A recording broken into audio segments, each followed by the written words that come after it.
There are two kinds of fire. There is the wildfire, which consumes everything it touches and leaves only ash, and which is never satisfied, because its only desire is to burn more. And there is the flame of a hearth, which is just as warm and just as alive, but which is held and tended and aimed, so that it heats a home instead of destroying one. Lust is the wildfire. It takes and uses and burns through people and moments, and the more it is fed, the hungrier it grows. The virtue that cures it is not the absence of fire. That is a lie we have been told. It is the mastery of fire. The same heat, the same passion, simply held and pointed, at last, at something worth warming. We must rescue this word because it has been ruined. Chastity does not mean coldness. It does not mean the killing of desire or the fear of the body or a pinched and frightened life with the windows shut. That is not the virtue. That is just a different sickness wearing the virtue's name. Chastity, properly understood, is integrity of desire. It is wanting wholly instead of wanting in 1,000 scattered directions.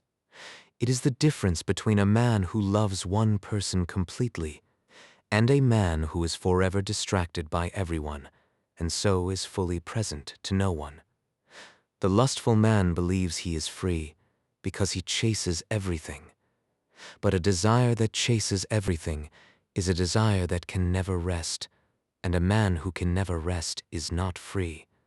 He is driven. With virtue has two counterfeits, pulling in opposite directions, and you must avoid them both. The first is obvious. Indulgence calling itself liberation, the endless pursuit that promises satisfaction and delivers only a sharper hunger. But the second counterfeit is subtler, and it fools the people who think they are virtuous.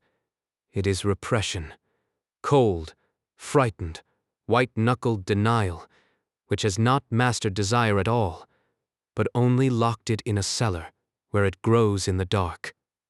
The man who is merely repressing is not steady. He is at war with himself, and the war makes him brittle and often cruel. True mastery is not a locked cellar. It is a tended hearth. The fire is not gone. It has simply been given a worthy direction and a place to do its good work. Lust, like envy, is information, if you have the courage to read it. Underneath the restless wanting, there is almost always a deeper hunger, wearing a disguise, a loneliness pretending to be desire, a boredom pretending to be passion, an emptiness that has learned that the chase, for one moment, makes it feel full. So when the restlessness rises, do not only ask what you want, ask what you are actually missing. The man who understands his lust often finds that it was never really about the body at all. It was about a wound he did not want to feel, and the chase was just the bandage he kept reaching for that never once let the wound heal. There is an old story about a young man far from home in the house of a powerful master, and the master's wife wanted him, and she made her offer day after day with no one watching and everything to gain and every reason to say yes, and he refused, not because he felt nothing. The story does not pretend he was made of stone.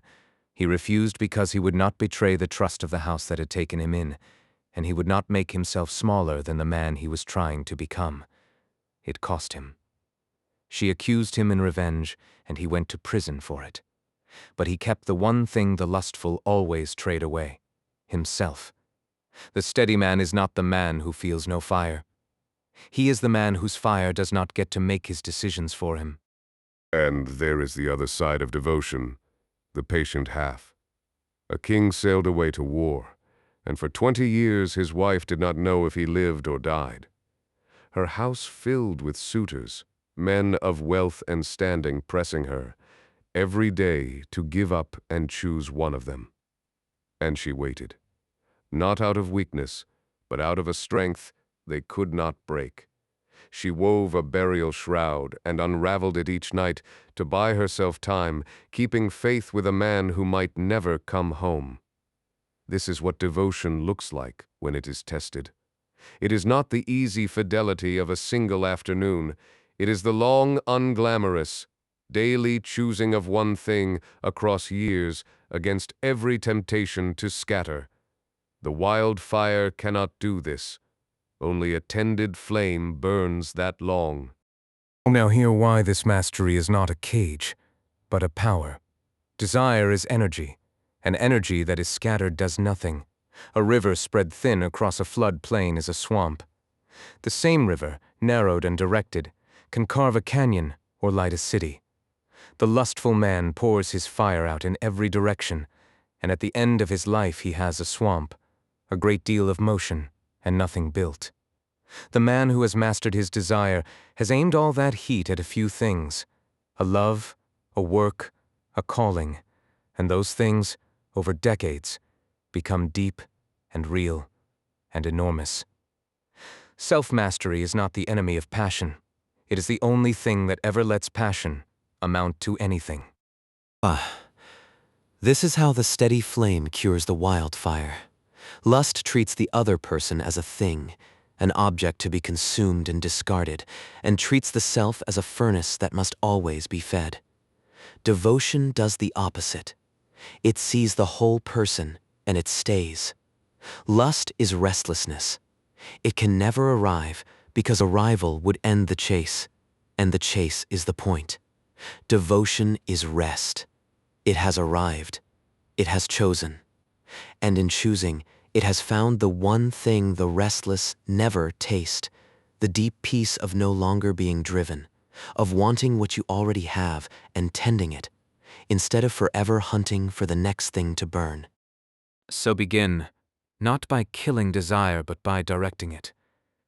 When the restlessness rises, do not feed it, and do not merely fight it. Take the energy and point it at the work, at the person you have chosen, at the body's real health.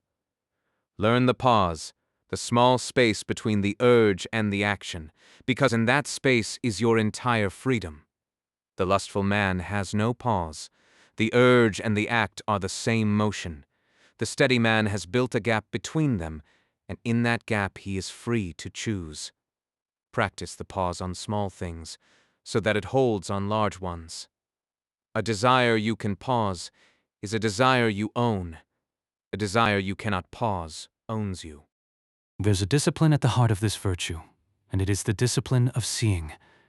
The lustful eye reduces a person to a surface, a use, a means to a feeling. The steady eye does the harder, holier thing. It sees a whole human being, with a history and a fear and a story and a worth that has nothing to do with what they can do for you. This is not only about romance. It is how you look at everyone. Do you see people? Or do you see things that might be useful, or pleasant, or disposable? The cure for lust is, in the end, very simple and very hard. It is to look at another person and to see a soul instead of an object. Master that gaze, and you have mastered far more than desire. Do not mistake the easy version for the real one. It is no great feat to resist a temptation you never felt. The virtue is tested where the fire is hottest and the cost is highest. To stay on the night it would be easy to stray, to keep faith with a person or a promise or a calling when no one would ever know that you broke it. To choose the deep thing over the bright thing, again and again and again, long after the first thrill has gone, when only the choosing is left. That is the threshold. Below it, you are merely untempted. Above it, you are devoted. And devotion is the rarest strength there is, because almost everyone, in the end, trades it for a moment. Hear what the world will not tell you, because it is selling you the wildfire. The chase promises depth and delivers only repetition. 100 shallow encounters do not add up to one deep one. They cannot. Depth is not made of quantity. Depth is made of staying, of returning, of being fully known by one person or one purpose, across enough time for something real to grow. The lustful man tastes 1,000 things and is nourished by none. The devoted man drinks deeply from a few and is filled.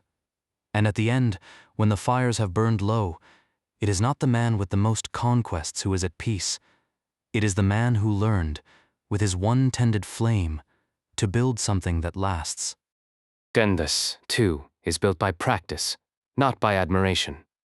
No one was ever made steady by hearing that steadiness is good. You become it the way the lustful man became driven, one small choice at a time, until it is who you are. Tomorrow, the urge will rise. Find the pause between the urge and the act, and stand in it.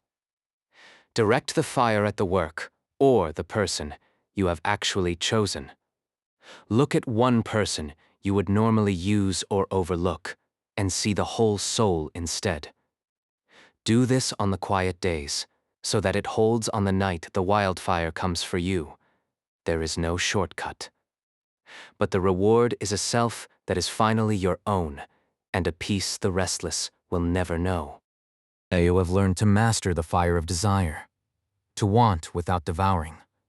But desire is only one of the body's hungers, and not the loudest. There is a simpler appetite that sits down with you at every meal, that whispers more and again. And why stop? A man can master the wildfire of the heart and still be a slave to the table, still unable to say the small, free word, enough. To govern desire is one virtue.